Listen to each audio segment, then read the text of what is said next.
Bom, queridos, bom dia a todos. Que a paz do Cristo vivo esteja no coração de cada um, na casa, na família, nos cônjuges, filhos, netos e companhia. Esteja também nos negócios, no trabalho de cada um. Deus possa iluminar, né, cada um de vocês, cada um de nós, para que possamos continuar vivendo a vida que glorifica o nosso Criador, o nosso Deus, porque Ele é digno de toda honra, toda glória e todo louvor. A palavra diz que é por Ele, por meio dEle e para Ele são todas as coisas. Eu gostaria de iniciar dando essas boas-vindas. Nós temos aí hoje, como já foi falado, Paulo Godoy, que já participou de outras reuniões, foi batizado nessa semana recente, essa semana agora, né? Foi terça-feira, se não me engano.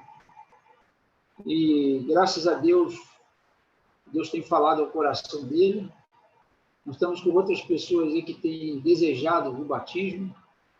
Isso nos faz pensar que a Igreja de Deus, que não é um prédio, ela está viva, está ativa. E lembrar também que você faz parte dessa igreja. E se de alguma forma você não tem percebido essa atividade, que você esteja disponível e também disposto para que Deus use a sua vida no momento em que há uma fome no mundo, há uma fome na alma das pessoas. Há muito medo, há muita insegurança, há muita instabilidade, e muitas pessoas não estão sabendo o que fazer. E a palavra de Deus diz que nós, igreja, nós, discípulos de Cristo, nós temos a resposta. Não somos melhores do que ninguém. Ao contrário, se você está aqui nessa reunião, é porque de verdade alguma coisa deu errada na sua vida. Pode ter certeza disso. Alguma coisa deu errado. Porque se tivesse dado certo, talvez você não estivesse aqui. Então, Deus tem um propósito, Deus tem uma história que Ele escreveu para cada um de nós, e Ele, mais cedo ou mais tarde, nos atrai para nós voltarmos para essa história. E isso em Cristo Jesus é possível, porque Ele disse: eu sou o caminho, a verdade e a vida. Ninguém vem ao Pai se não for por mim. Então, isso é muito tremendo. Eu queria orar, iniciar orando. Eu vou pedir o Jean Polione, para abrir o microfone e vou orar. Vou botar esse camarada para orar, que ele fica vermelho, eu gosto. Está ouvindo, Jean? Tem que abrir teu áudio. Sim, repete aí, Força, eu não ouvi. Vou pedir para você orar, abrindo a reunião. Aí eu falei aqui que você fica vermelho quando faz isso, aí eu gosto. E a mudança de cor. É isso aí. E vou para circular o sangue nessa hora. Com certeza. Vocês estão ouvindo bem aí ou não? Estamos. Bem, vamos orar então. Pai querido, em nome de Jesus, Deus, quero te louvar, te agradecer por esta manhã que a tua misericórdia se renovou. Te agradecer, Deus, pelo descanso da noite, pelo refrigério da alma. Agradecer ao Senhor pelo cuidado, Pai, da semana, pela sua graça, Pai, derramada sobre as nossas vidas, através do teu Filho Jesus. Pai, quero te bendizer porque o Senhor tem nos guardado em meio a essa pandemia, tem nos mantido, Pai, com vida, com saúde, tem nos livrado, Senhor, do mal, tem suprido, Pai, as nossas necessidades, Pai. Muito obrigado, Deus. Quero te agradecer também, ó Pai, pela tua igreja reunida aqui nesta manhã. Te louvar, Senhor, por cada família representada, por cada irmão. Aquele que, ó Pai, que ainda não conseguiu, que o teu Espírito Santo, Senhor, venha alcançar essas vidas, para que também eles venham sentir, ó Pai, a importância de estar, ó Pai, congregado, Deus, em nome de Jesus. O teu Espírito Santo, ó Pai, nos conduza nesta manhã, através da oração, através do louvor, através da pregação da palavra, Pai. Que o Senhor venha capacitar, ó Deus, aquele que estará, ó Pai, transmitindo a tua vontade ao nosso coração, Pai, em nome de Jesus. Segue, ó Pai, cuidando de cada um, ó Pai. Segue, ó Deus, nos mantendo firme, ó Deus, com compromisso com o teu reino, ó Pai, em nome de Jesus. E nos perdoa, Senhor, naquilo que temos falhado com o Senhor, na nossa busca diária, na nossa oração, nossa comunhão contigo. Que teu Espírito Santo, ó Pai, nos mantém firme, ó Pai, em nome de Jesus. Pai, essa é a minha adoração a Ti, a minha oração, Deus, em nome de Jesus. Amém. Amém. Obrigado, Jean. Amém. Vou fechar agora o microfone aí. Bom, amados, eu queria brevemente lembrar que Jesus, quando esteve ali no Getsemane, lugar onde ele chorou e gemeu em oração, ele nos disse no verso 38, né, do capítulo 14 de Marcos, capítulo 14, vocês podem ler todo o texto a partir de 32, mas otimizando o tempo, vou ler o 38. Ele disse: vigiai e orai, para que não entreis em tentação. O espírito, na verdade, está pronto, mas a carne é fraca.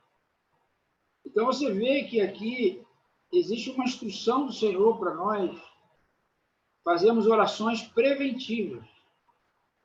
Ele está dizendo para que nós vigiemos e oremos para que não entreis em tentação. Ou seja, ele está dizendo que a vigilância e a oração, elas vão nos dar um suporte na vida para que quando a tentação vier, nós saibamos como nos livrar dela. Então, a oração preventiva, ela é fundamental na nossa vida. Muitas pessoas, às vezes, só vão fazer as coisas quando o mal acontece. Aí vai buscar Deus, vai proteger o que precisa. Vou dar um exemplo bem prático de como a gente vive muito errado.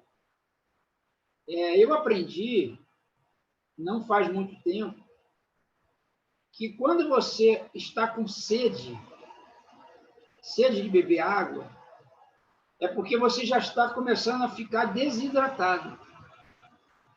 Porque o certo é você beber água mesmo sem ter sede. Quando você começa a ter sede, é porque o teu corpo já está gritando. Você vê que nós vivemos de maneira errada. A mesma coisa é a fome. Quando você tem fome, significa que você já passou do limite. Porque o correto é você comer pausadamente a cada 3 horas. Todos nós sabemos disso, correto? Todos nós aprendemos isso e levamos essa lição de moral quando vamos aos médicos. Mas a gente só para comer quando tem fome. Erradamente. É por isso que muitos estão comendo demais, come demais, porque quando está com fome, aí vai comer para saciar a fome e não para se alimentar. Essa é a diferença de quem se alimenta e quem come.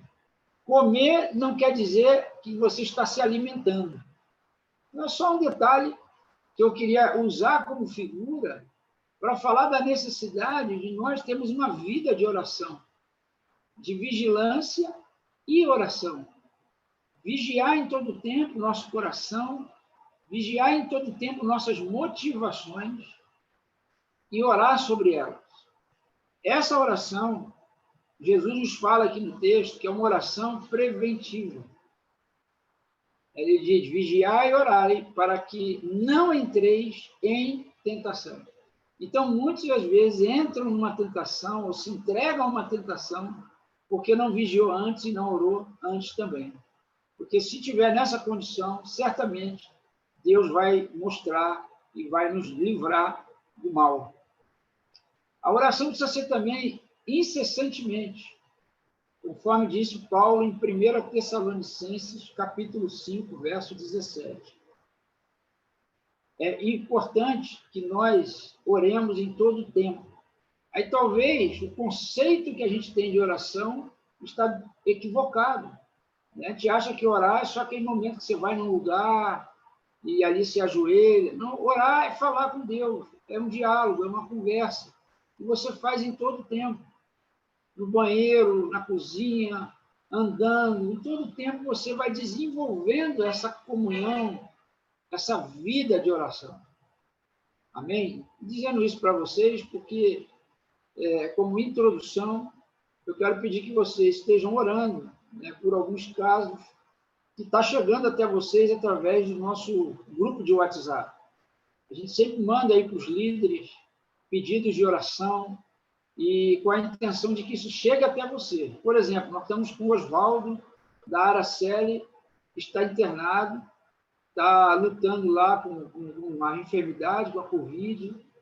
E nós temos agora, eu recebi a notícia agora, que a Júlia, filha do Paulinho Camacan e Merri, passou mal, vomitou, está com dores, foi para o médico, a gente não sabe ainda o que é.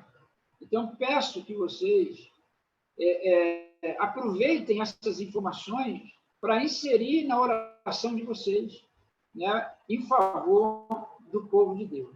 Amém? Vamos aproveitar essa oportunidade que Deus está nos dando, irmão, de estar em casa, para nós orarmos, para nós nos dedicarmos a buscar a Deus em oração, em louvor. Ao invés de botar filme de Netflix, se encher de pipoca, engordar a pança, ora. Não estou dizendo que é pecado ver um filme, não. Mas faça primeiro a sua devoção, busque ao Senhor em todo tempo, que eu tenho certeza que Deus vai dar para nós direção. Porque a palavra diz que os seus filhos não serão confundidos. Em meio à tormenta, em meio ao caos, Deus tem direção para a nossa vida. Nós não somos como os gentios, nós não somos mais do mundo. Nós pertencemos agora ao reino celestial. Amém? Que Deus te abençoe, te guarde, te dê uma semana de paz. Nós vamos louvar a Deus com canções. O Felipe está aí e já vou passar para ele aí, depois nós vamos voltar aqui comigo. Um grande abraço. Até daqui a pouco, já já. Vai, Felipe. Bom dia, irmãos. A paz de Jesus a todos. Vamos louvar o Senhor com canções, que elas nos ajudem a nos conectar, nos concentrar, em nome de Jesus.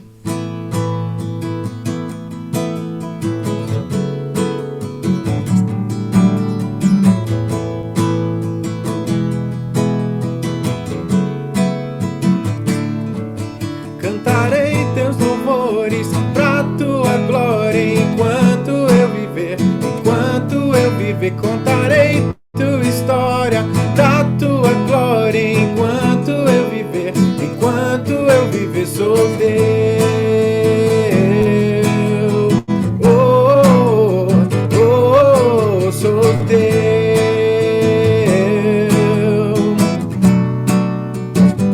Cada instante pra tua glória, todo tempo louvarei. Pela tua graça eu viverei. As batidas do meu peito querem conhecer-te mais. Meu Salvador, eu vou mostrar que és o Deus que satisfaz. Cantarei teus louvores pra tua glória enquanto eu viver. Enquanto eu viver, contarei tua história pra tua glória enquanto eu viver. Enquanto eu viver, cantarei teus louvores pra tua glória enquanto eu viver. Enquanto eu viver, contarei tua história pra tua glória enquanto eu viver. Enquanto eu viver sou teu. Oh, oh, oh, sou teu.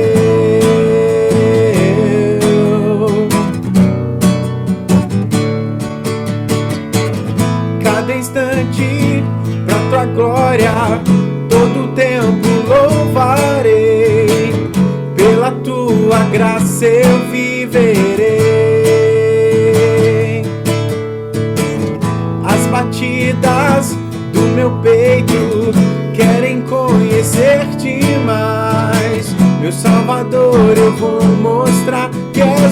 Deus que satisfaz. Cantarei teus louvores pra tua glória enquanto eu viver. Enquanto eu viver, contarei tua história pra tua glória enquanto eu viver. Enquanto eu viver, sou teu.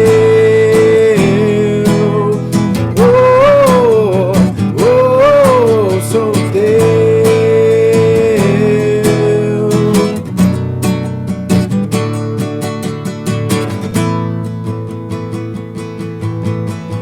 Vivo para te louvar, o teu nome exaltar. Quero teu amor irradiar. Vivo para te louvar, o teu nome exaltar. Quero teu amor irradiar. Vivo para te louvar, o teu nome exaltar. Quero teu amor irradiar. Cantarei teus louvores pra tua glória enquanto eu viver. Enquanto eu viver, contarei tua história pra tua glória enquanto eu viver. Enquanto eu viver, sou teu. Oh, oh, oh, sou teu. Oh, oh, oh, sou teu.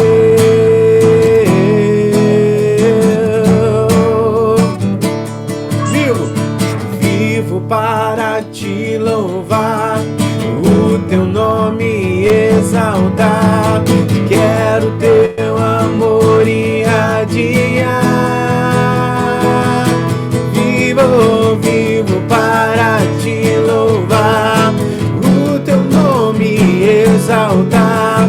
Quero teu amor irradiar.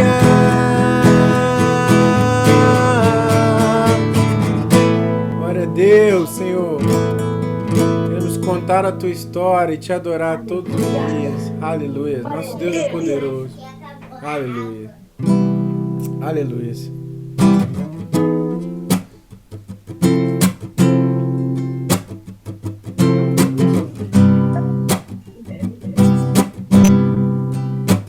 Nós estamos seguros nos braços do Pai. Nosso Deus nos pega no colo e cuida de nós. Canta. Seguro estou nos braços daquele que nunca me deixou.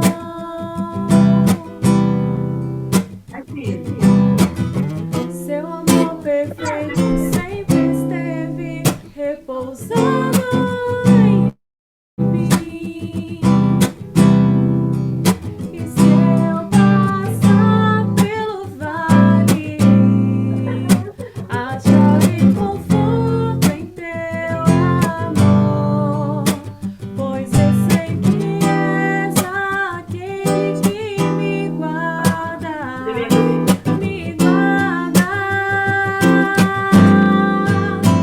Em teus braços é o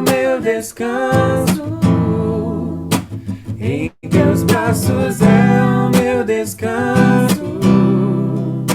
Em teus braços é o meu descanso. Em teus braços é o meu descanso. Deixa eu ver. Seguro estou nos braços daquele que nunca me deixou. Seu amor perfeito sempre esteve repousado em mim. E se eu passar pelo vale, acharei conforto em teu amor, pois eu sei que és aquele que me guarda, me guarda. Em teus braços é o meu descanso. Em teus braços é o meu descanso. Em teus braços é o meu descanso. Em teus braços é o meu descanso. Em teus braços é o meu descanso. Em teus braços é o meu descanso. Em teus braços é o meu descanso. Em teus braços é o meu descanso. Recai em tua graça. Recaio de novo em tuas mãos. Recai em tua graça. Recaio de novo em tuas mãos. E se eu passar Pelo vale, acharei conforto em teu amor, pois eu sei que és aquele que me guarda, me guarda. em teus braços é o meu descanso. Em teus braços é o meu descanso. Em teus braços é o meu descanso. Em teus braços é o meu descanso. Em teus braços é o meu descanso. Em teus braços é o meu descanso. Em teus braços é o meu descanso. Em teus braços é o meu descanso. O Senhor é nosso refúgio e fortaleza, socorro bem presente na hora da angústia. Nosso Deus não está morto, está vivo, soberano no seu trono, cuidando de nós, cuidando da nossa família, cuidando de nosso trabalho, de nossa empresa, de nossa saúde. Devemos agradecer a Deus todos os dias por esse descanso. É um descanso uma paz que mesmo em meio à guerra, ela se manifesta. É uma paz que excede todo entendimento. Em teus braços é o meu descanso. Em teus braços é o meu descanso. Em teus braços é o teu descanso. Em teus braços é o meu descanso. Em teus braços é o meu descanso.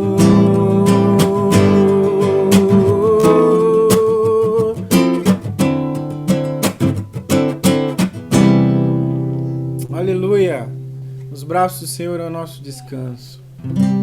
Vai, Fonsa. Amém, amados. Graças a Deus, vamos aí descansando nos braços do Pai. Eu, esses dias, tive uma experiência que eu acredito que muitos de vocês já tiveram também. Eu não sei como é que você reagiu a essa experiência. Mas no meu caso, eu estava cansado, a beça, e eu não estava assim com disposição de orar. E aí eu comecei a orar, mesmo sem ter aquela disposição. E quando eu acordei, eu comecei a orar, acabei dormindo. Quando eu acordei, tomei um susto. Eu fiquei muito envergonhado. Sabe quando você está conversando com alguém que começa a te dar aquele sono e você fica sem jeito? Né? E eu dormi, gente. Dormi no meio da oração. Não sabia nem o que eu tinha falado com Deus. Mas eu acordei assim, chateado com isso. Mas eu, nitidamente, eu ouvi Deus falando comigo que eu dormi nos braços dele, nos braços do Pai. É claro que isso não pode ser uma sem-vergonhice.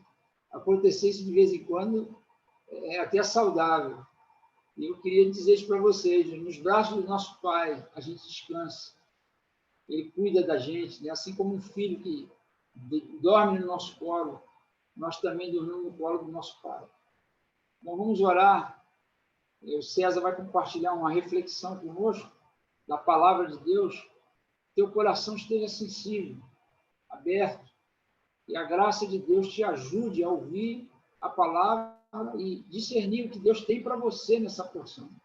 Em nome de Jesus. Espírito Santo, eu quero colocar o César em tuas mãos mais uma vez. Obrigado pela vida desse irmão. O Senhor tirou ele da escuridão, das trevas, abriu os olhos dele. E hoje ele é um instrumento teu em tuas mãos para nos abençoar. O Senhor use a vida dele com graça e também nos dê graça para ouvir a tua voz, a tua palavra. Em nome de Jesus. Amém. Olha, César. Ok, obrigado. Jesus abençoe a todos mais uma vez. Aqueles que a gente não conseguiu cumprimentar, eu quero cumprimentar, dando um bom dia, dando a paz do Senhor, e que o coração esteja assim plenamente aberto, né? Esse é o desejo, nossa oração, que o Senhor abra não só os olhos, mas o entendimento do coração para acolher a palavra que Ele tem sempre disponibilizado para nós toda manhã, né? A Bíblia fala que Ele disponibiliza os recursos toda manhã, a provisão diária, seja o pão para nos alimentar no corpo, para o corpo, né? Mas também o pão que alimenta o espírito e a alma. Amém?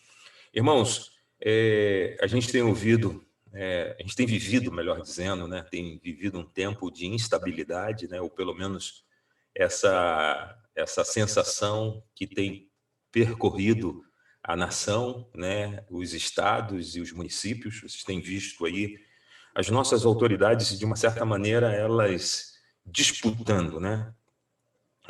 Você tem. E ao longo desse tempo, eu até conversei, quando eu estava conversando com o Silvano perguntando, tu vai ministrar, César? Eu falei assim mesmo, não sei.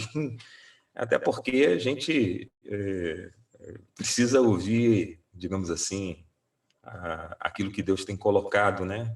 Eu tenho visto isso, né? Acredito que Deus tem colocado essa impressão no meu íntimo, e eu tenho visto isso acontecer, né? A gente, como igreja do Senhor, mas ainda assim, aqui neste plano terreno, nesta terra, sujeito às autoridades que foram por eles constituídas de maneira civil, né, para o ordenamento dessa sociedade, a gente tem visto que existe uma instabilidade, há uma insegurança.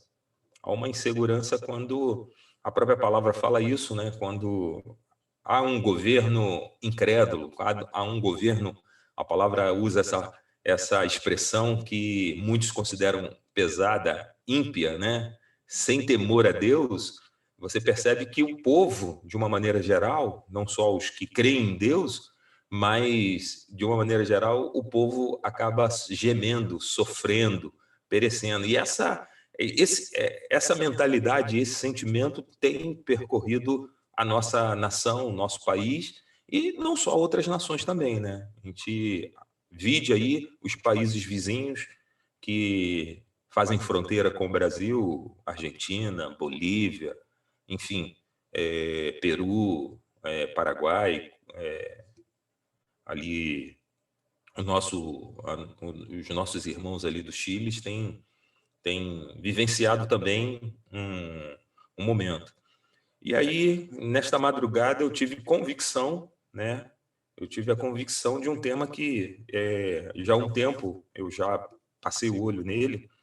Fala lá quando o povo de Israel, né, prevaricou, né, o povo dividido, né, em nação do sul, né, e do norte, eles prevaricaram. Você vai encontrar isso, você lendo as crônicas lá dos reis, né? Você vai ver isso na Bíblia em Primeira e Segunda Reis, em Primeira Crônicas, enfim, em Segunda Crônicas você vai ver isso. E aquilo que Deus havia decretado de levar o povo para o cativeiro, por causa da infidelidade do povo, por causa da prevaricação do povo, por causa do curvamento do povo a outros ídolos, deuses. Deus sempre combateu a idolatria reinante, a prevaricação, né? mesmo muitos se dizendo pelo Senhor, mas acabavam, digamos assim, prevaricando, cultuando, fazendo acepções, enfim, buscando o seu próprio interesse, não olhando para o próximo, para os seus irmãos, né? Vide quando Jesus andou entre nós, né? Naquela época, ele contou uma história, uma parábola, em que ele conta a respeito do sacerdote, do levita e do samaritano lá, que vê um homem caído. Ambos, os três, viram um homem caído no chão, agredido, assaltado, sem condições de se erguer novamente. E Jesus conta essa história, né? Falando, e apenas um se compadeceu ao ponto de empregar os seus recursos para soerguer aquele homem, né? E aí a Bíblia conta uma história que o povo foi levado cativo por causa dessa prevaricação. E a profecia era que eles iriam ficar no cativeiro por 70 anos. Seriam escravizados por 70 anos, se tornariam servos de uma outra nação por 70 anos, mesmo depois de Deus já ter entregue todas aquelas promessas a Abraão, que faria com que eles seriam uma numerosa nação, que tomaria a terra, que se apossariam da herança, da terra que Deus havia dado, mas ainda assim, quando eles se apossam, quando eles começam a viver na terra, eles deixam a Deus. A história do povo de Israel ela é marcada por essa narrativa, né? De como o povo prevaricou.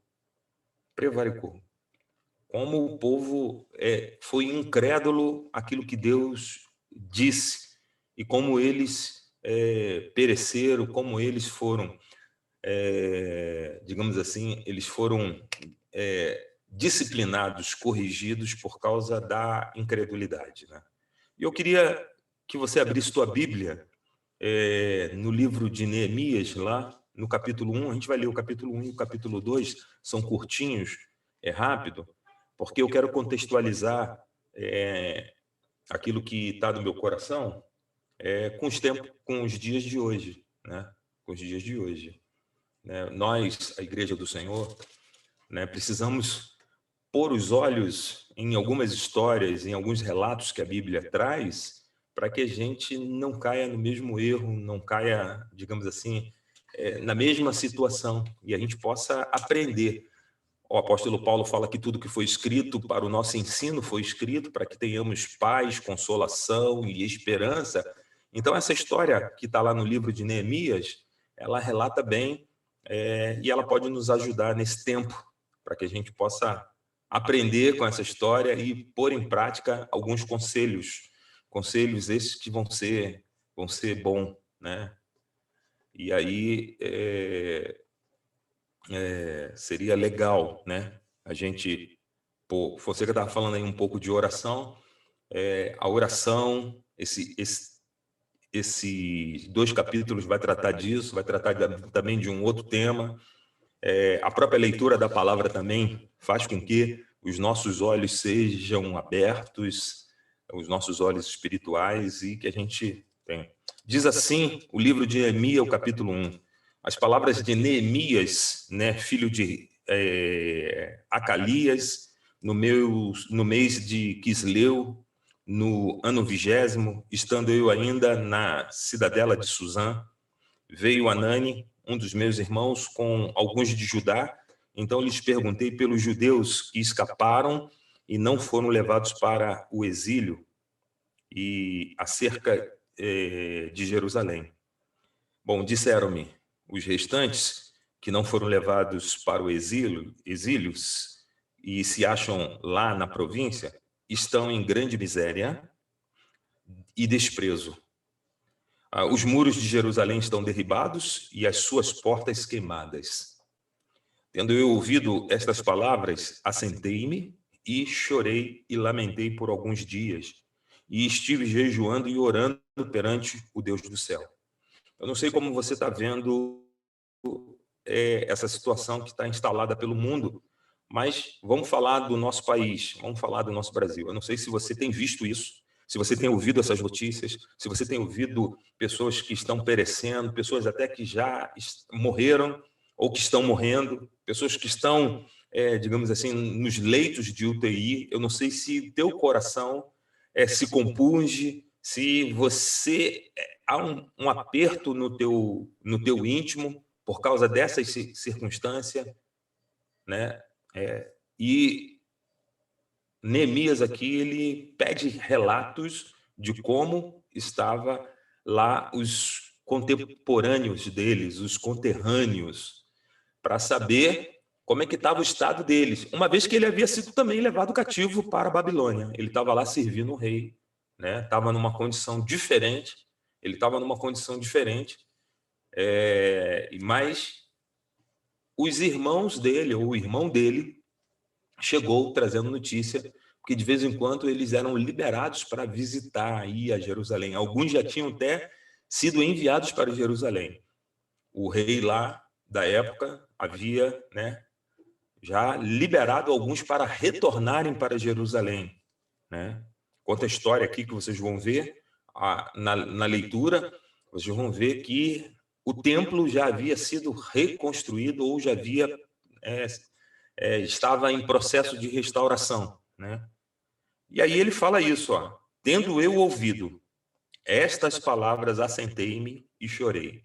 Eu não sei se você, quando ouve que de repente um crente em Cristo Jesus morreu vítima dessa Covid, ou até mesmo uma pessoa que ainda não rendeu o espírito, o coração, né, ao Senhor, quando ela sai dessa terra vítima dessa enfermidade, desse mal, dessa praga, se você, digamos assim, fica estarrecido, se você pensa assim, cara, será que essa pessoa, ela recebeu o Senhor?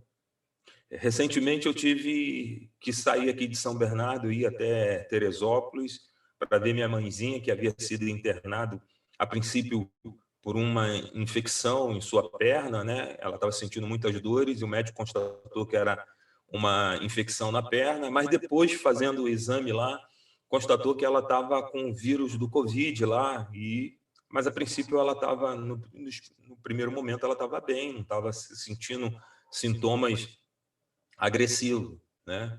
Mas depois começou a manifestar, depois de internada, ela começou a manifestar alguns sintomas, como um cansaço ao falar, respiração ofegante, precisando de oxigenação e outras coisas, né? Depois veio as notícias, né, que o pulmão já estava com certo comprometimento. Depois os rins começaram a dar uma falhada, seria necessário lá submeter a uma hemodiálise, enfim.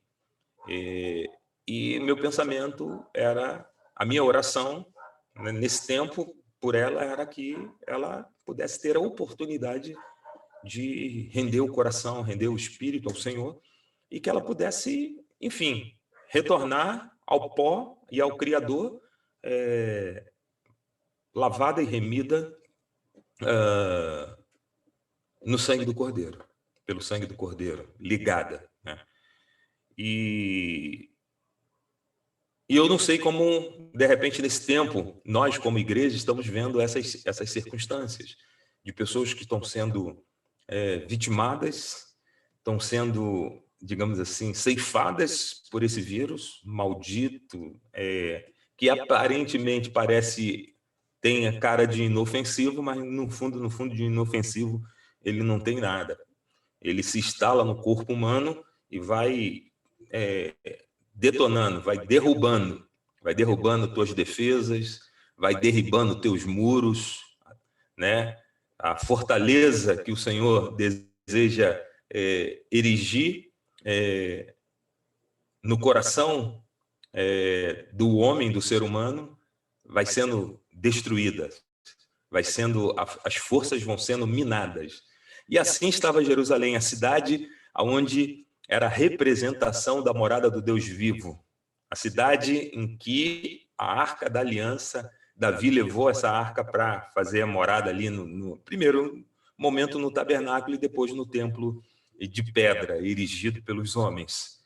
E hoje, né, a igreja, os filhos de Deus, os nascidos de novo, são esse templo. Alguns têm até sido, digamos assim, acometidos dessa doença, né? Têm passado por esse vale, né? Até podemos dizer que é um vale de sombra da morte, mas alguns têm se apegado ao Senhor, têm resistido bravamente e têm saído dessa situação fortalecido, né? Dando glórias a Deus, né? Eu não sei como você tem visto isso, né? E aqui, quando eu olho para esse texto aqui, esse relato de Neemias, quando ele soube, quando ele ouviu, ele passou, ele lamentou, ele chorou. E aí o texto aqui, o verso 4, diz assim: e estive jejuando e orando perante o Deus do céu.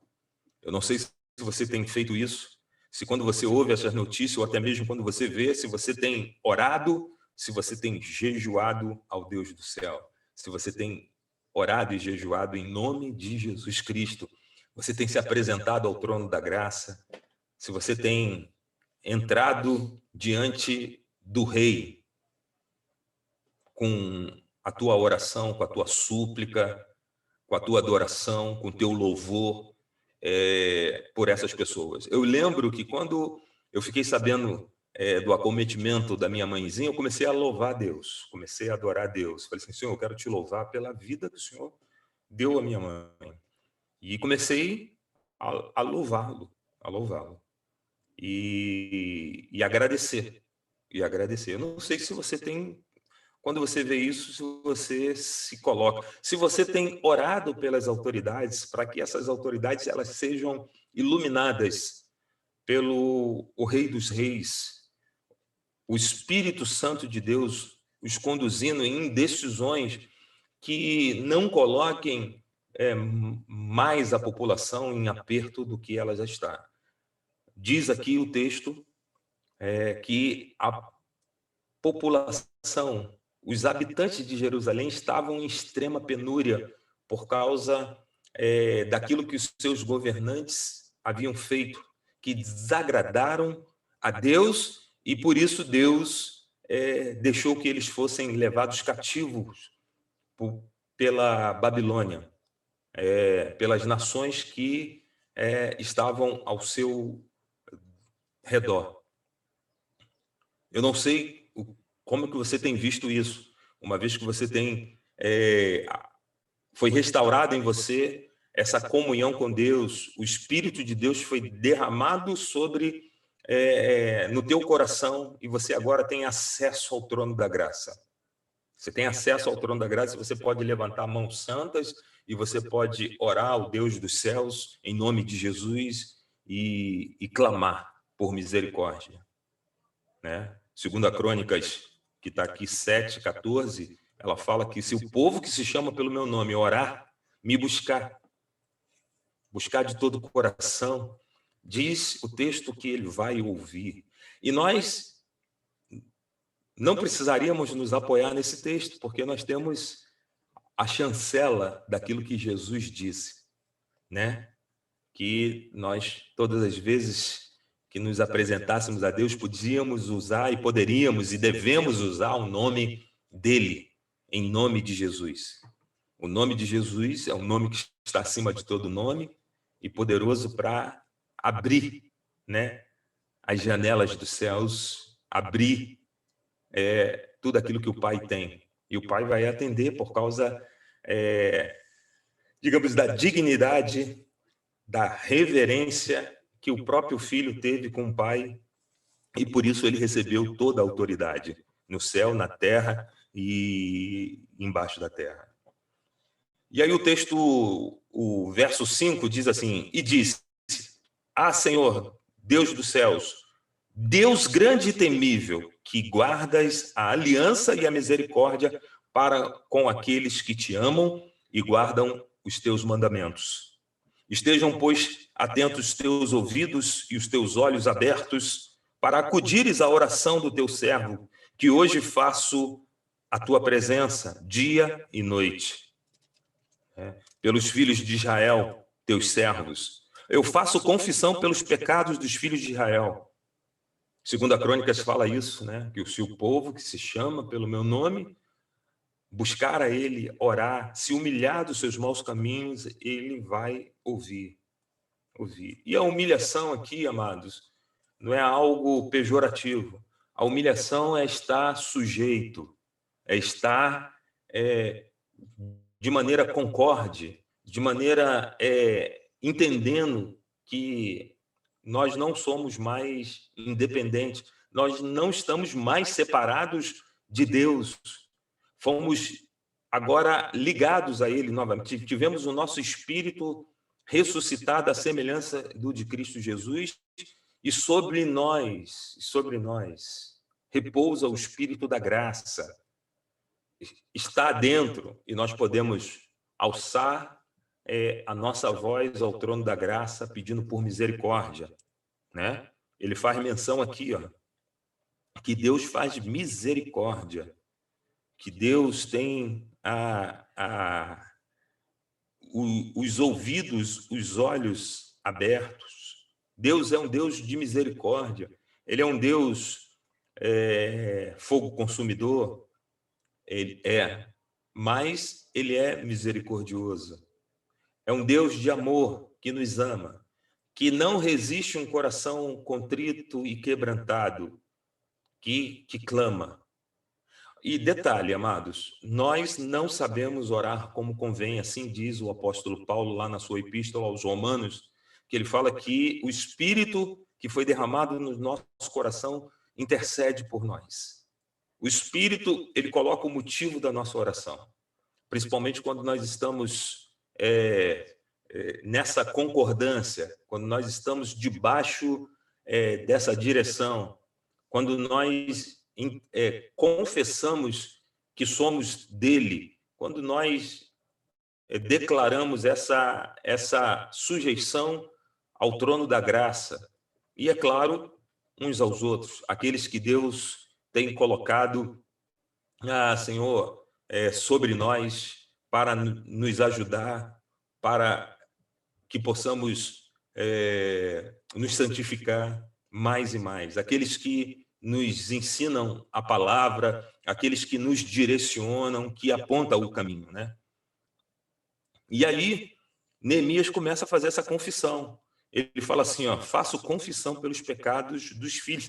Ele não se exime, pelo contrário, ele se coloca junto, dentro, né? Ele não sai ele não fica numa postura de que ele não tem responsabilidade, pelo contrário, ele se inclui, e ele fala assim, ó, os quais temos cometido contra ti, pois eu e a casa de meu pai temos pecado. Temos procedido de todo corruptamente contra ti, não temos guardado os mandamentos, e nem os estatutos, e nem os juízos que ordenaste a Moisés, teu servo. Lembra-te da palavra que ordenaste a Moisés, teu servo, dizendo, se transgredirdes, eu vos espalhareis por entre os povos. Mas se vos converterdes a mim e guardardes os meus mandamentos e os cumprirdes, então, ainda que os vossos rejeitados estejam pelas extremidades do céu, de lá os ajuntareis e os trareis para todo lugar que tenho escolhido para ali fazer habitar o meu nome. Estes ainda são teus servos e o teu povo, que resgataste com teu grande poder e com mão poderosa. Senhor, estejam, pois, atentos os teus ouvidos à oração do teu servo e dos teus servos. Ele não fala só por ele, ele fala por outros, porque ele entende que outros devem estar clamando, devem estar orando, né? E hoje, essa responsabilidade não é só minha, é nossa, é tua, é de cada um que foi levantado como um sacerdócio, Você tem a missão do sacerdócio real, né? De você levantar a tua voz em oração por todos aqueles que Deus colocou na sua família. Bom, e hoje aqui nós temos um membro da família que foi alcançado, né? Está entre nós aqui, Paulo Godoy, que todos já sabem, que foi batizado, que foi alcançado pela proclamação da palavra e que cumpriu, se submeteu ao cumprimento do mandamento, essa é a melhor expressão, de ser batizado em nome do Pai, do Filho e do Espírito Santo, e agora faz parte dessa família. Assim, tantos outros estão por aí que precisam do nosso olhar, mas não é propriamente o meu olhar, mas é um olhar aberto.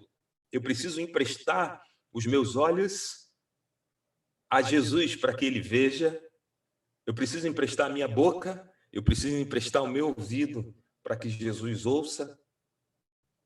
Eu preciso emprestar a minha boca para que Jesus fale a todos aqueles que estão em ruínas, que estão com seus muros derribados, que estão vivendo em penúria.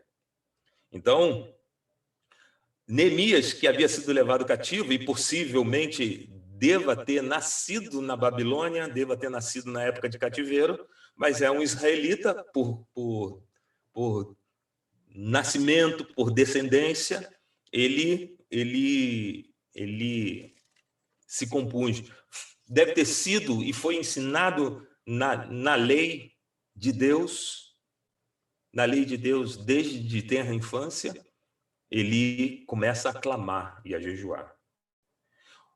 E ouve só o que acontece.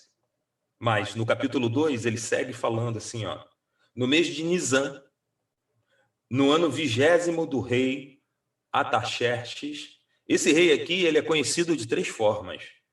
Ele é conhecido como Artaxerxes, ele é conhecido como, se eu não me engano, ele tem um nome muito interessante.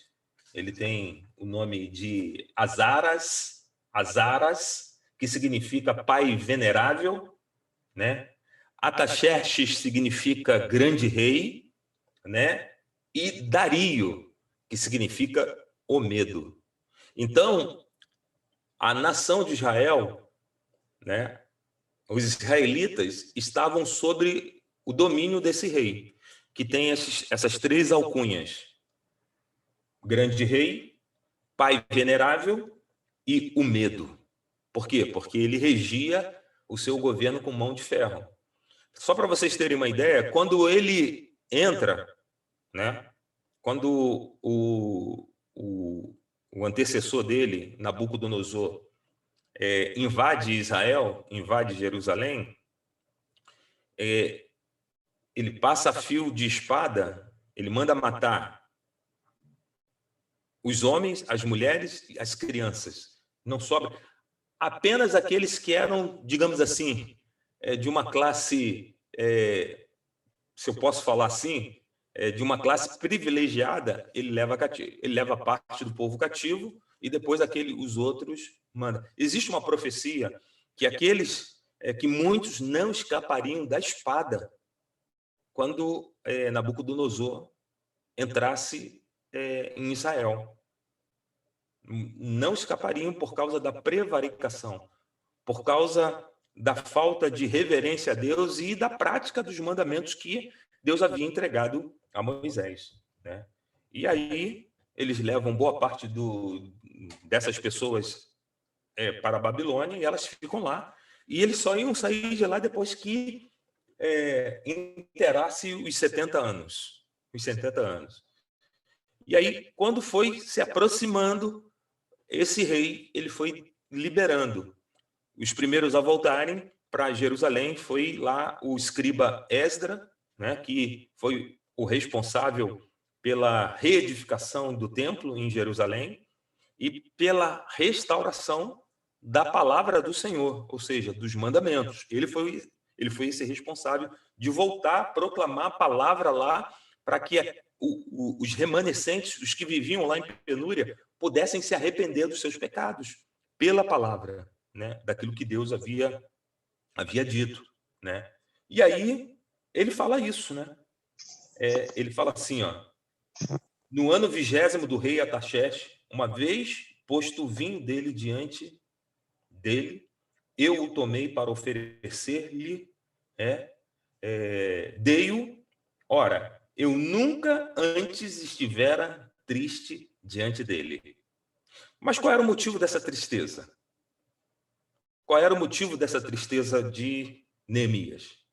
Era justamente saber que o povo que vivia em Jerusalém estava em completa ruína, enquanto ele estava na Babilônia e gozava de um certo conforto.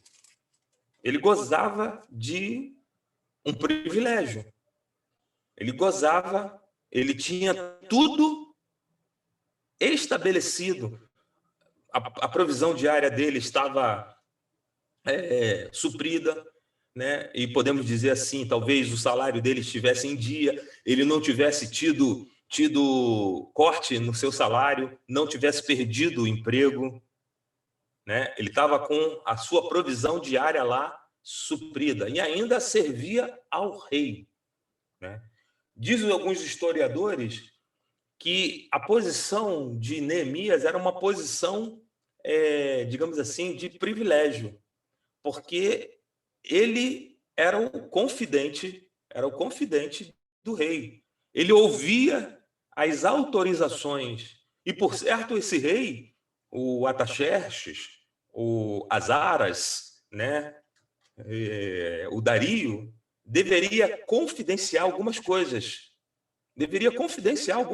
A ele, e ele ali tinha que ser sábio, até mesmo para falar alguma coisa perante a esse grande rei, como está dizendo aqui, o grande rei, né? O pai venerável, o Medo. Ele tinha que ter uma palavra sábia, mas ele olhava para os seus conterrâneos, os seus irmãos, e via que eles estavam em penúria, enquanto ele gozava, né? Gozava de, talvez até, um favor. Talvez o cativeiro, os pais dele terem sido levados para o cativeiro, favoreceu ele. E eu me lembro que tem um profeta na Bíblia, se eu não me engano, Jeremias, fala para o povo que estava sendo levado cativo, amados, que eles intercedessem pela prosperidade da cidade ao qual eles estavam sendo levados. A minha pergunta é: você tem orado pela cidade onde você está estabelecido? Você tem orado pelo governante? E ele fala assim: ore pelo rei da cidade. Nós temos essa missão.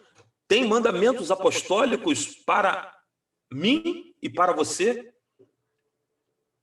acerca disso, de nós orarmos por todos aqueles que se acham investidos de autoridade, levantarmos as nossas mãos santas e orarmos por todos os homens, orarmos também pela prosperidade da cidade, orarmos para que tudo vá bem, para que tudo ocorra de maneira em que nós possamos nos consagrar. Nós temos feito isso? Temos orado? Eles já tinham essa ordem, eles já tinham essa palavra. Eles já tinham.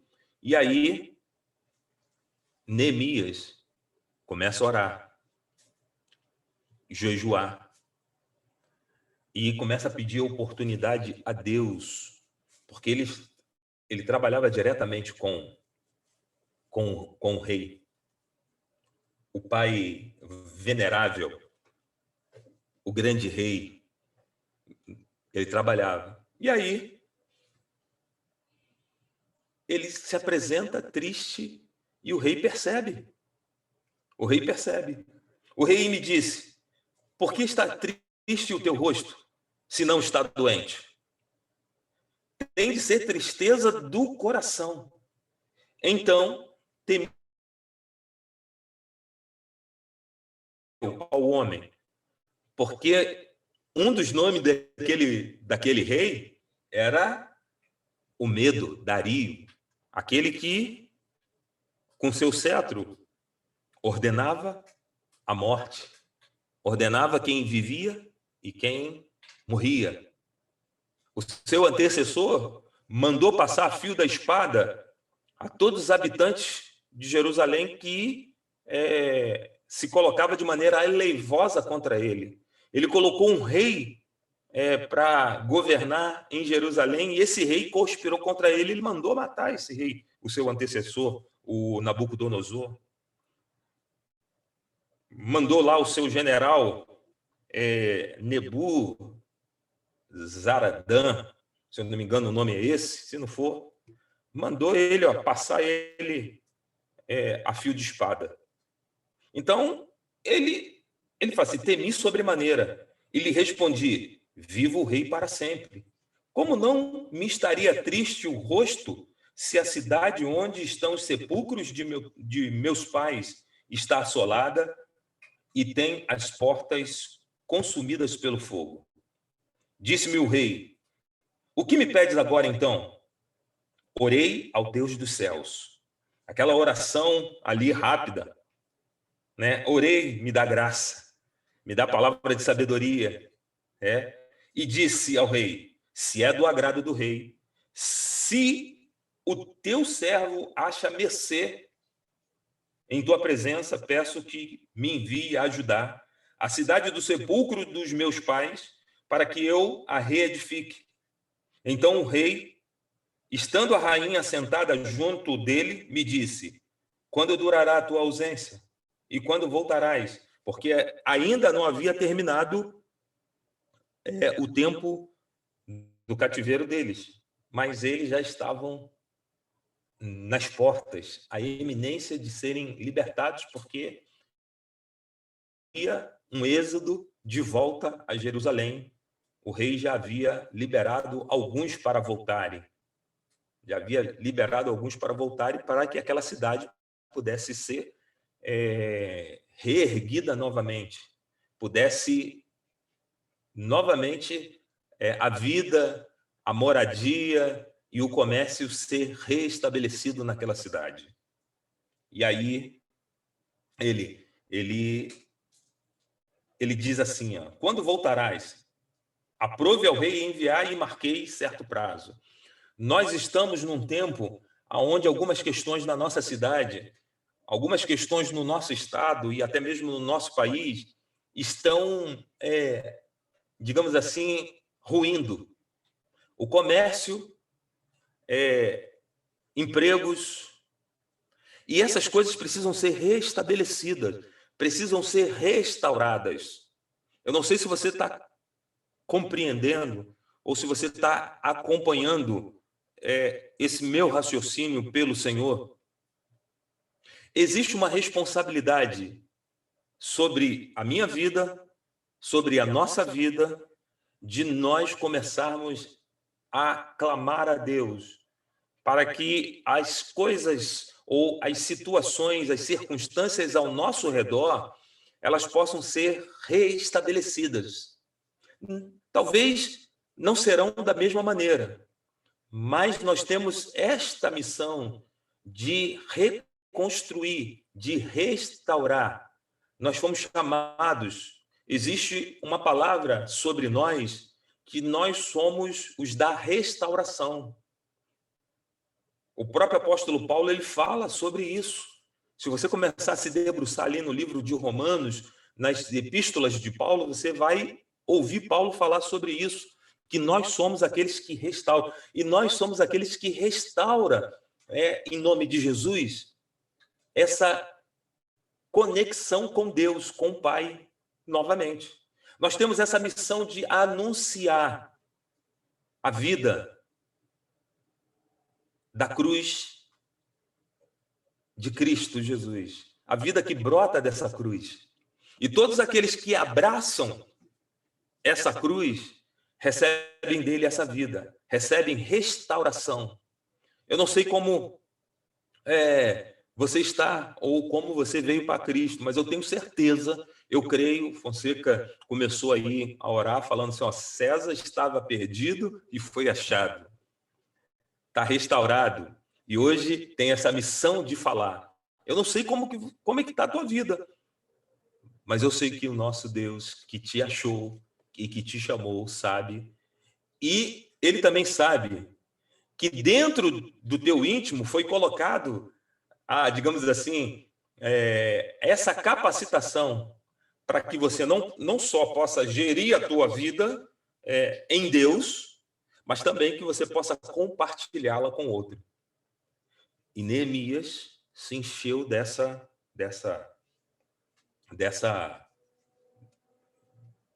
digamos assim, desse vigor. Ele deixou que isso o motivasse a ajudar o seu povo, né?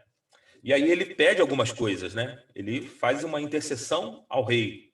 Ele pediu cartas, né, para Asaf, que era a guarda das matas do rei, para que pudesse dar madeira para a viga das portas, para dar a cidadela. Eu não sei se você está orando para que haja recursos financeiros para a proclamação do evangelho.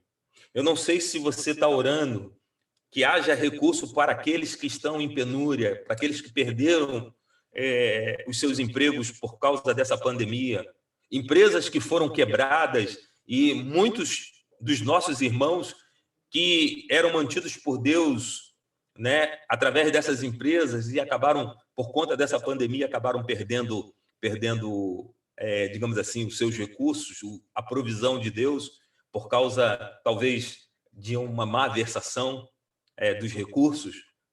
Eu não sei, mas que você possa estar intercedendo, orando, pedindo para que Deus possa soprar o seu bom tesouro, o seu bom depósito. Ele digamos assim, ele é aquele que a Bíblia fala que ele é o Deus do ouro e da prata, que todos os recursos se encontram em suas mãos.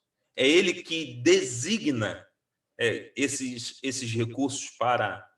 Então, Neemias aqui, esse pedido que ele fez ao rei, por certo, ele já vinha orando.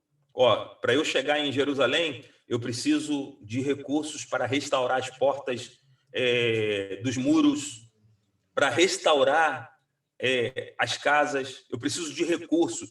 E é bem provável que ele estava orando.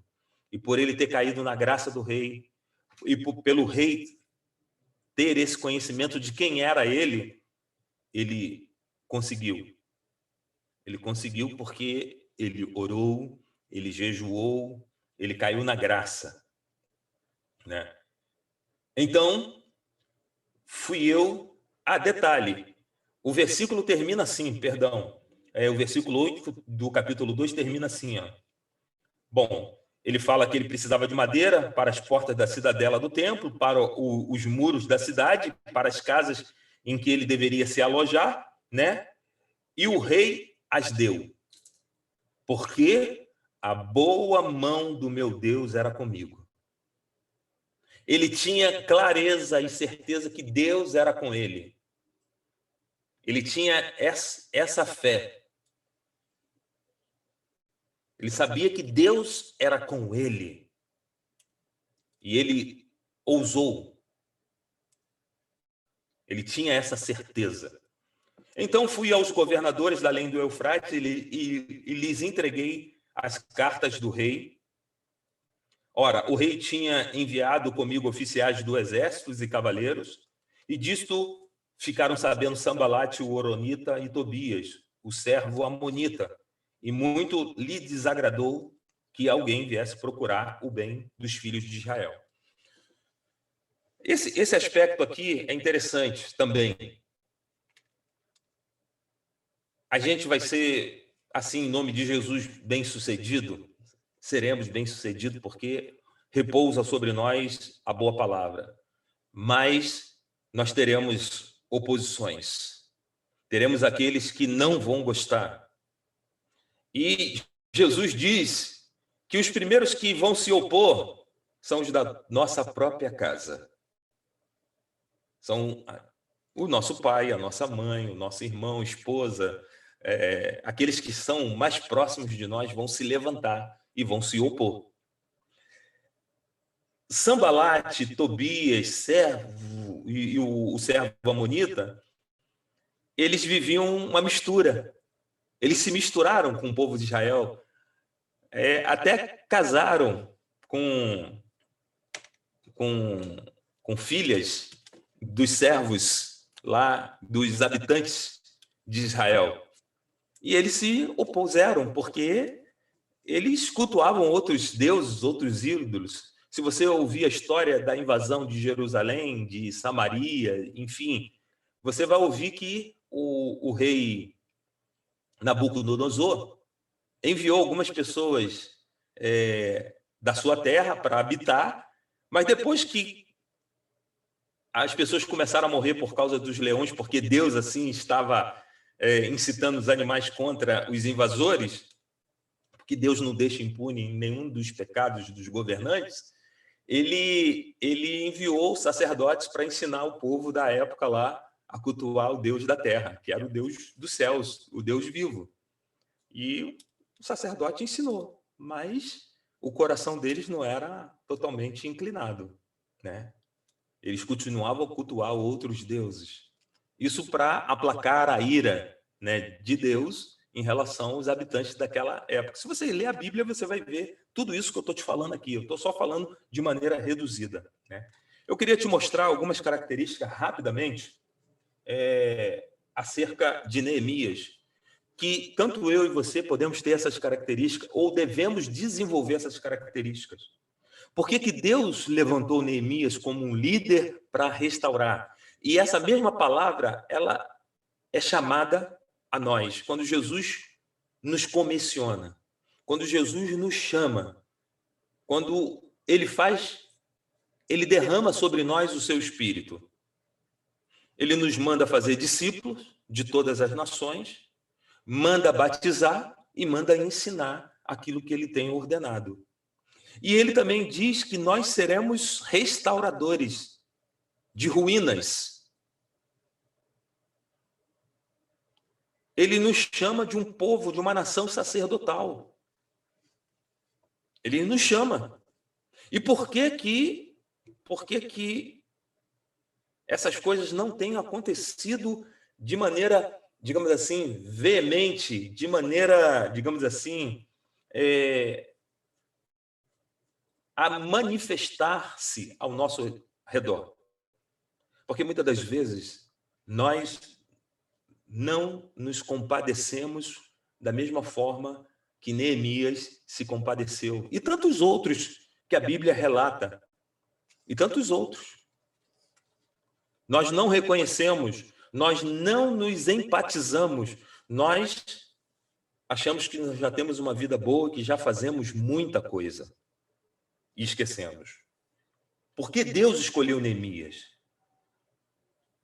Deus escolheu Neemias por 3 razões.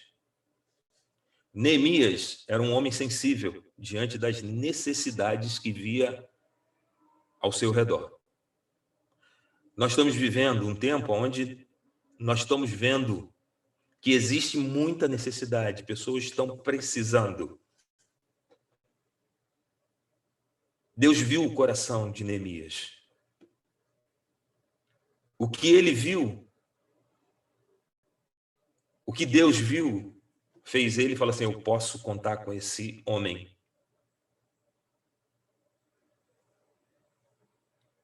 Neemias se importou com o que Deus se importa. Neemias tinha uma vida boa na Babilônia. Mas ele decidiu sair daquela comodidade para ir para a situação penosa. Sabe o que diz lá, quando Neemias chega em Jerusalém? Cheguei a Jerusalém, onde estive 3 dias. Então, à noite, me levantei. E uns poucos homens comigo. Não declarei a ninguém o que meu Deus pusera no coração para eu fazer em Jerusalém. Não havia comigo animal algum, senão que eu montava. De noite, saí pela porta do vale, para o lado da fonte do dragão e para a porta do monturo, e contemplei os muros de Jerusalém que estavam assolados, cujas portas tinham sido consumidas pelo fogo. Passei pela porta da fonte e ao açude do rei, mas não havia lugar onde pudesse passar o animal em que eu montava, estava tudo em ruínas. Subi à noite pelo ribeiro e contemplei ainda os muros. Voltei e entrei pela porta do vale e tornei para casa. Não sabiam os magistrados aonde eu fora e nem o que fazia, pois até aqui não havia eu declarado coisa alguma, e nem aos judeus, e nem aos sacerdotes, e nem aos nobres, e nem aos magistrados, e nem aos mais que faziam a obra. Então lhes disse: estás vendo a miséria em que estamos, Jerusalém assolada e as portas queimadas? Vinde, pois, reedifiquemos os muros de Jerusalém e deixemos de ser opróbio. Nós, como Igreja do Senhor, precisamos deixarmos de sermos aqueles que comem migalhas, de acharmos que já temos vida boa e começarmos a de fato e de verdade, a colocar a mão no arado, a reedificar as portas do santuário, a levantar as ruínas que estão assoladas. E quando eu falo de ruínas, não é propriamente dito a cidade que nós estamos vivendo, porque essa cidade só está assim por nossa causa. Deus nos colocou, nos plantou nesta cidade para que nós possamos reerguer não a cidade, mas os corações, as vidas, o povo que está afastado do seu Deus. Restaurar de novo a entrada. Apresentar a porta das ovelhas. Jerusalém, ela tinha uma porta chamada Porta das Ovelhas. Nós precisamos apresentar essa porta. Essa porta se chama Jesus, o Cristo, o Filho de Deus, aquele que nos comprou para a glória de Deus. E eu e você precisamos ter essa sensibilidade, da mesma forma que Neemias teve. Neemias era digno de confiança. Por que Neemias era digno de confiança? Neemias servia à mesa do rei. Neemias era copeiro do rei. Toda a bebida que era levada ao rei, Neemias, como copeiro, ele pegava aquela bebida, cheirava, bebia para ver se aquela bebida não estava envenenada. Então, Neemias era um cara de confiança do rei. Ele fazia a comida que o rei comia, ele provava para ver se não estava envenenada. Ele falava: rei, pode comer. Então, o rei confiava nele. O rei confiava nele. E ele caiu na graça. Então, essa característica aqui de Neemias era um homem de confiança. Você e eu somos dignos de confiança de Deus para que Deus possa nos comissionar, nos enviar. Neemias era um homem disposto. Neemias se dispôs, ele se dispôs a buscar Deus, ele se dispôs a ouvir Deus. E na hora H ele falou com o rei. O rei percebeu algo, Deus, e ele falou. E o rei, a autoridade na terra, o comissionou. Você tem caído na graça do povo, da vizinhança? A vizinhança pode contar com você? Ele pode contar com você, assim como o povo que vivia lá em Jerusalém, na época dos apóstolos, que caíam continuamente na graça do povo, contava com a simpatia.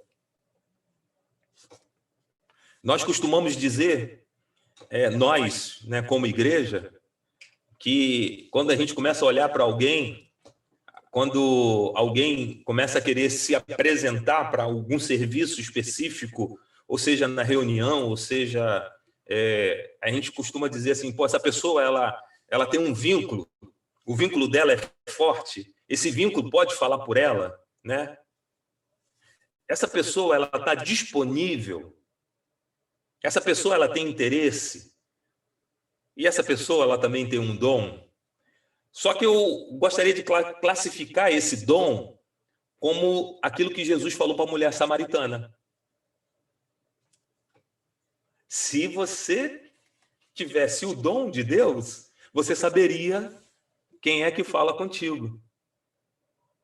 Normalmente, a gente nunca busca aferir se essa pessoa de fato tem esse dom, que é o dom de Deus, que é o dom da vida. A vida de Deus nele é essa vida que starta as demais áreas da nossa vida para realizar. Eu tenho desenvolvido esse dom de Deus, então eu tenho mostrado interesse pelas coisas de Deus, eu tenho me disponibilizado a esse Deus dos céus, ao Pai de Jesus, eu tenho me apresentado a Jesus para a obra a qual ele tem me chamado.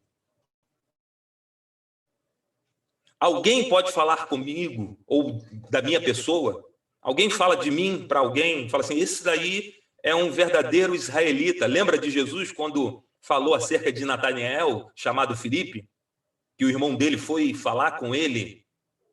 O irmão dele foi falar com ele, achamos o Messias. E aí Natanael, Filipe, fala assim, pô, pode vir alguma coisa boa lá de Nazaré, ou lá de Belém. E aí, quando Natanael, Filipe se apresenta a Jesus, o que Jesus fala dele? Jesus fala assim, eis aí um verdadeiro israelita, aonde não há dolo. Jesus dá testemunho dele. E aí, a partir daquele momento, ele acredita. Aí, Jesus fala, você só acreditou porque eu te vi debaixo da figueira.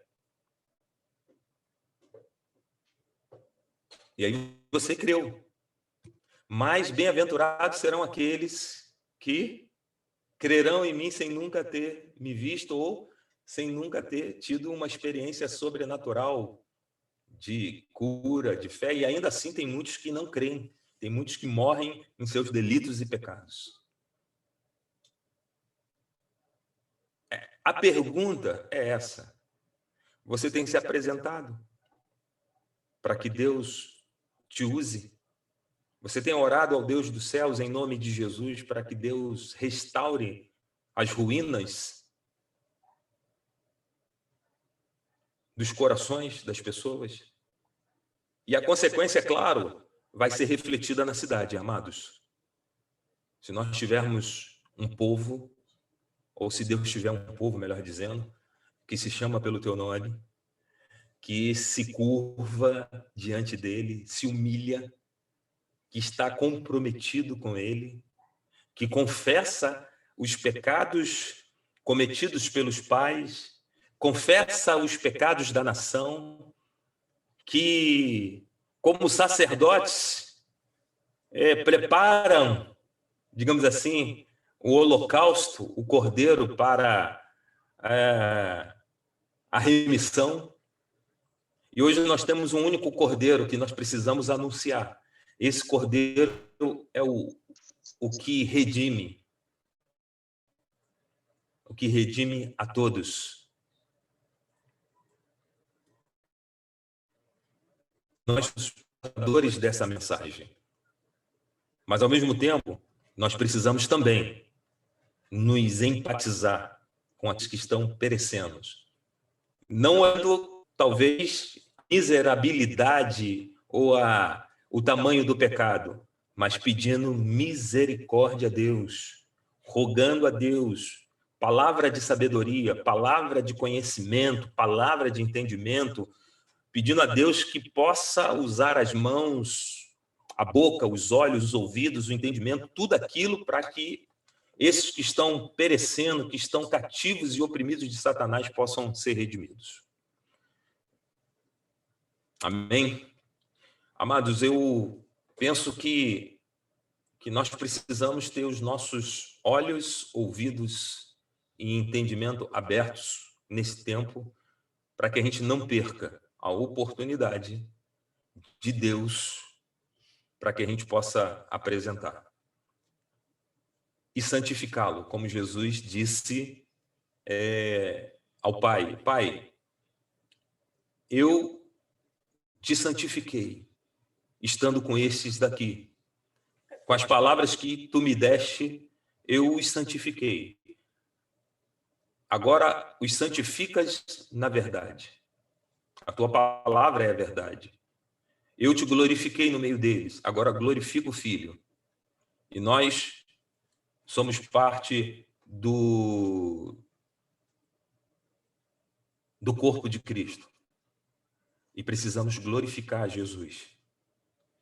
Precisamos glorificar o Pai. Precisamos santificá-lo no nosso meio, para que a gente não pereça, para que a gente não perca,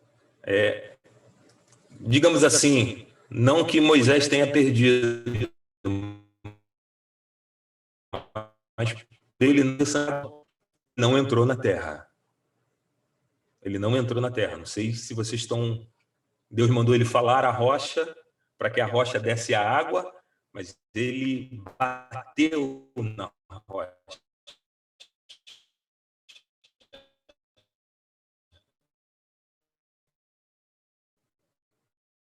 E ele bateu com animosidade, com ira, porque bem na terra, na promessa que eu fiz a Abraão. Amém? Queria que alguém orasse, pedir aí Fonseca ou Silvânio, por esse tempo, e que essa reflexão ela possa gerar os frutos necessários nos nossos corações, para que nós não fiquemos ou permanecemos indolentes a essa circunstância que está bem presente perto de nós.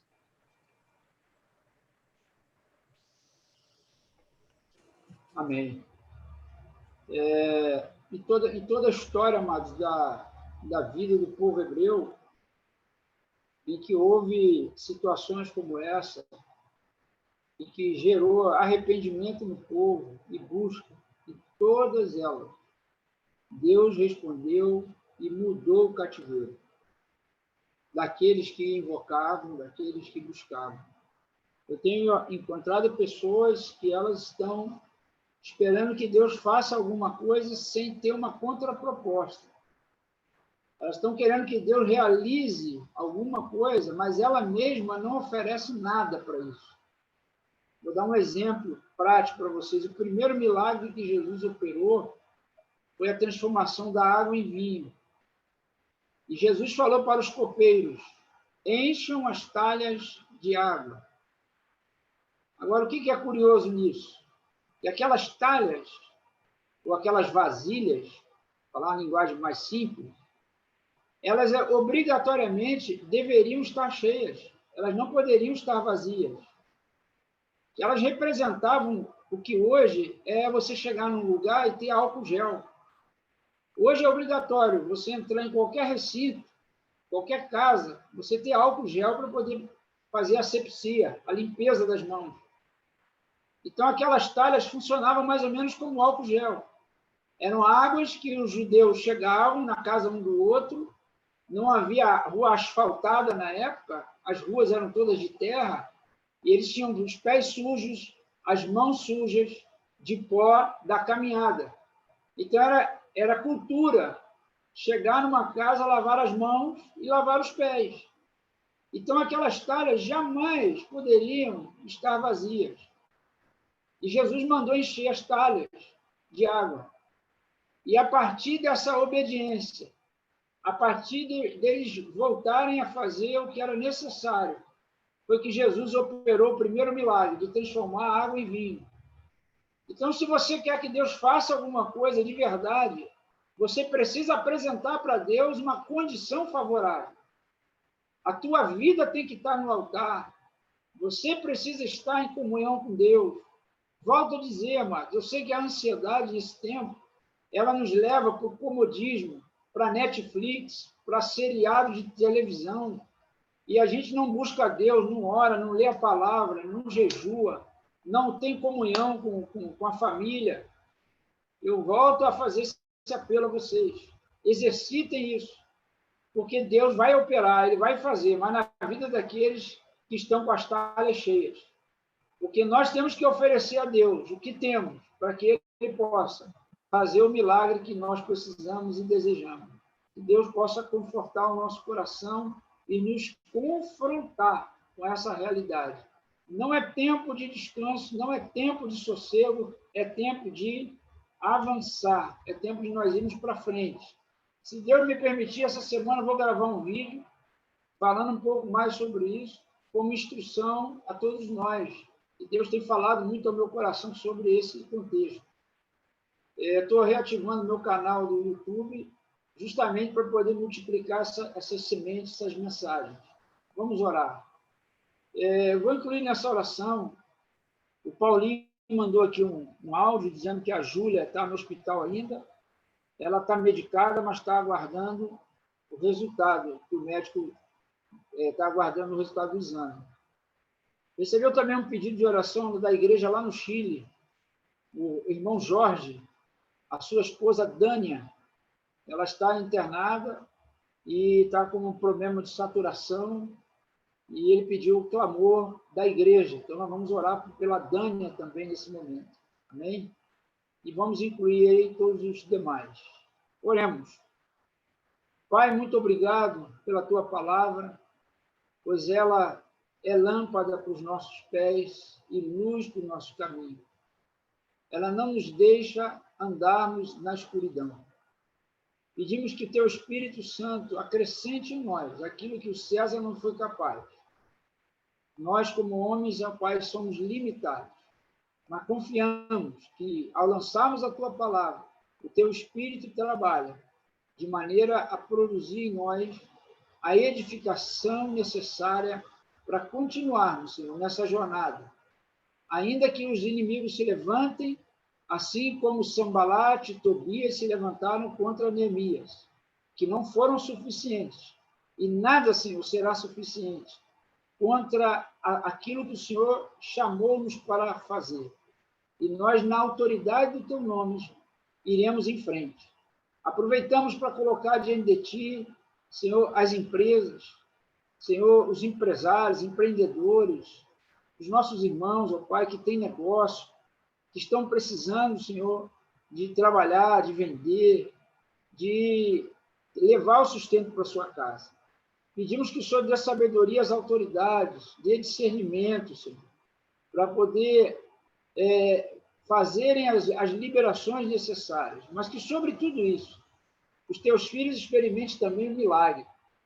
O milagre, Senhor, de mesmo eles não estarem ali trabalhando, nesse momento, eles percebam e recebam o teu cuidado nas suas necessidades. Porque, como diz a tua palavra, hoje sou velho, mas já fui moço, hoje sou velho, e nunca vi um justo passar necessidade, nem a sua descendência a mendigar o pão. Por isso, colocamos diante de ti, Pai. Colocamos a vida da Júlia, que está no hospital, que o Senhor coloque as tuas mãos sobre ela, sobre seus pais, para que haja paz no coração deles nesse momento. Oramos também pela vida de Jorge e Dânia, da igreja no Chile. Pedimos por ela, Deus, a tua intervenção, sabedoria aos médicos na administração dos remédios. Mais uma vez, colocamos a vida do Oswaldo diante de ti, a vida da Araceli, seus filhos, para o Guilherme, a Júlia. Toma em tuas mãos, fortalece essa casa, fortalece essa família, Pai. Dê a eles um novo ânimo e esperança no coração, para que a cura e a vida de Jesus se manifestem na vida desses nossos irmãos. Muito obrigado por esse tempo, por essa reunião. Nós oramos e agradecemos em nome de Jesus e para a glória de Jesus. Amém. Amém. Louvado.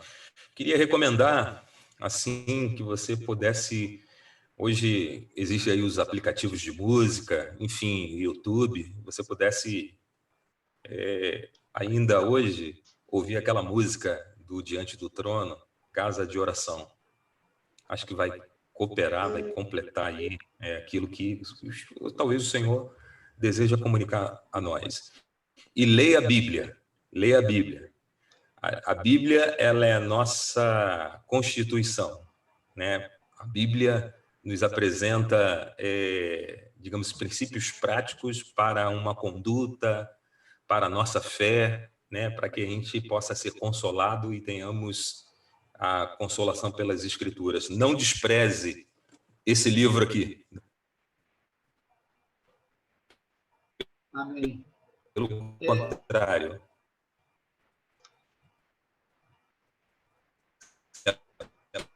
Você sobre esse mantida e destacada em meio a essa geração, que tem perecido. Então, em nome de Jesus, como Filho de Deus, busque ouvi-lo através da sua palavra. Amém. Amém, amados. Hoje, para nossa alegria também, dizem que a igreja ela oscila, né, entre tristezas e alegrias, né? Nós temos alegrias também. O Vaguinho e a Simone completaram 17 anos de casado. Isso é para comemorar, para nos alegrar. Tem também o Felipe e Lucas Façu, estão completando 12 anos, né, de casadinhos também. É uma outra alegria para o nosso coração, é uma bênção. Então, que Deus possa derramar sobre esses irmãos graça, sabedoria, Aleluia. Força e novo ânimo também. Vaguinho, abre aí os microfones. Um beijo no coração de todos. Boa semana. Fiquem na paz de Jesus.